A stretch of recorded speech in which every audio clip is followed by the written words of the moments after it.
헬싱킹 160에서 165쪽 불을 위한 초석 생각의 뿌리 2 세 번째 뿌리 선언. 아무리 확고한 결단도 머릿속에만 있다면 없는 것이나 다름없다. 선언하라. 자기의 삶을 진취적으로 이끄는 사람은 선언할 수 있어야 한다. 결단을 내린 후 실패하지 않기 위해서는 필수적으로 선언을 해야 한다. 나는 결단과 선언을 즐긴다. 그래서 달성하고 싶은 목표가 생기면 주변 사람들에게 선언한다. 하지만 그보다 더 중요한 것은 나 자신에게 선언하는 일이다. 선언은 탈선하지 않고 목적지에 다다를 수 있도록 또 여러 갈래로 나뉜 길에서 한눈을 팔지 않도록 가드레일을 설치하는 작업이다. 선언을 하면 예상했던 것보다 훨씬 수월하게 목표를 달성할 수 있다. 인스타그램을 통해 끈기 프로젝트 운동편을 기획했을 당시 많은 사람이 100일간 운동하겠다고 참여했다. 대부분이 100일간 이 프로젝트에 참가한다고 공개적으로 선언했으며 꼭 인정하겠다고 약속도 했다. 이 사람들은 무슨 일이 있어도 100일 동안 운동해야만 했다. 스스로 가고자 하는 목표에 가드레일을 세워서 갈 수밖에 없도록 만든 것이다. 그 결과 200명 중에 90명이 넘는 사람이 프로젝트를 완수했다. 무려 50% 가까이 100일 동안 운동을 성공한 것이다. 나 또한 이 프로젝트를 참여하며 중도에 그만둘 수도 있다는 생각을 단 한 번도 하지 않았다. 많은 사람에게 선언하면서 무조건 할 수밖에 없는 길로 들어섰기 때문이다. 오히려 혼자 할 때보다 함께하는 사람들이 있으니 훨씬 더 수월하게 해냈다. 그만둘 수 있는 상황이 생기면 핑계가 많아진다. 핑계가 많아진다는 것은 목표와 멀어지고 있다는 반증이다. 그러므로 목표를 이루고 싶다면 반드시 선언하라. 내가 결단을 내렸고 목표로 가는 길에 들어섰다는 사실을 만방에 알려라.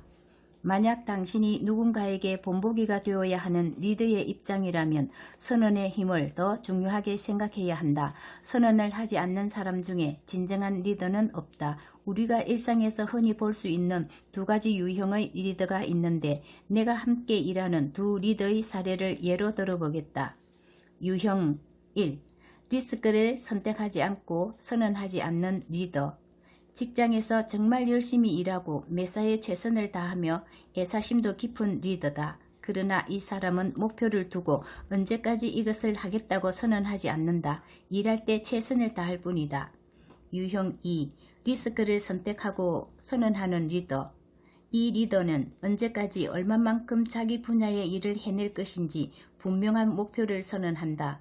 내가 보기에도 가슴이 떨리는 큰 목표다. 유형 2의 리더는 자기가 선언한 목표를 달성하지 못해 실망감을 줄 때가 있다. 그래서 언뜻 보기에 이 유형 1의 리더가 일을 더 잘하고 회사에서 더 필요한 존재처럼 보일 수 있다. 유형 1의 리더는 리스크를 피하고 아무것도 선언하지 않았기 때문에 약속을 어긴 적이 없다. 일도 열심히 하고 애사심도 있어 모두가 잘하고 있다고 생각할 수 있다. 하지만 결과적으로는 유형 2의 리더가 성과도 더 좋았고 회사에서 따르는 사람도 많았다. 이유가 무엇이었을까? 내가 분석한 결과 유형 2의 리더는 선언한 목표치의 70% 이상은 항상 달성했다.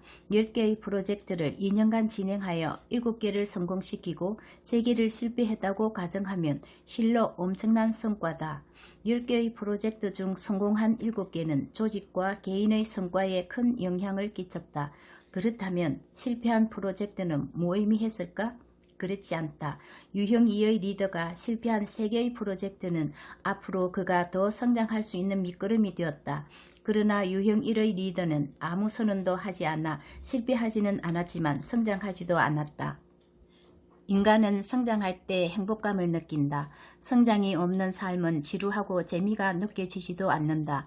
인스타그램에서 끈기 프로젝트 운동편을 진행했을 때 운동을 좋아하는 사람도 있었고 싫어하는 사람도 있었다. 200명의 사람들이 작심삼일을 끊어내겠다고 결단하고 선언했으며 이 중에서 목표를 달성한 사람들은 본인의 성취가 놀라울 정도라며 크게 기뻐했다.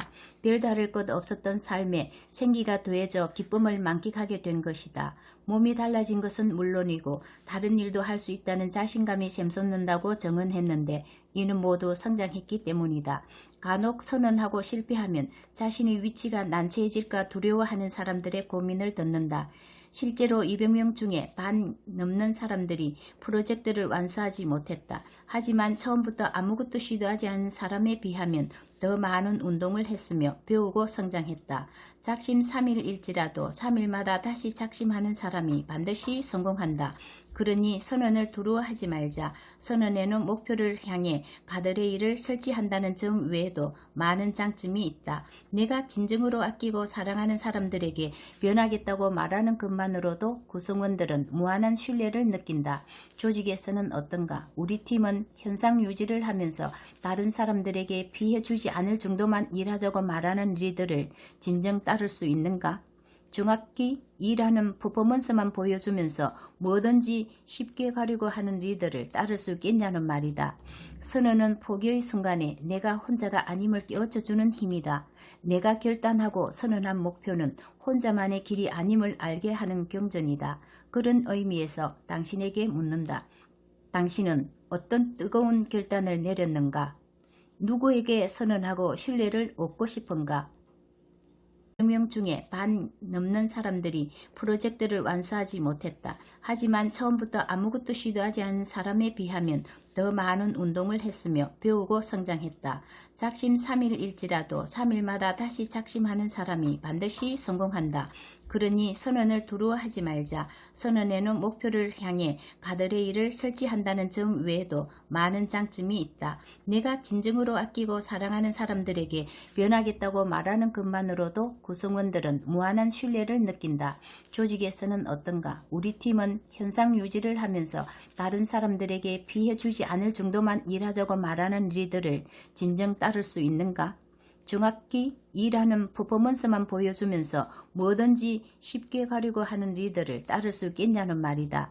선언은 포기의 순간에 내가 혼자가 아님을 깨우쳐주는 힘이다. 내가 결단하고 선언한 목표는 혼자만의 길이 아님을 알게 하는 경전이다. 그런 의미에서 당신에게 묻는다. 당신은 어떤 뜨거운 결단을 내렸는가? 누구에게 선언하고 신뢰를 얻고 싶은가?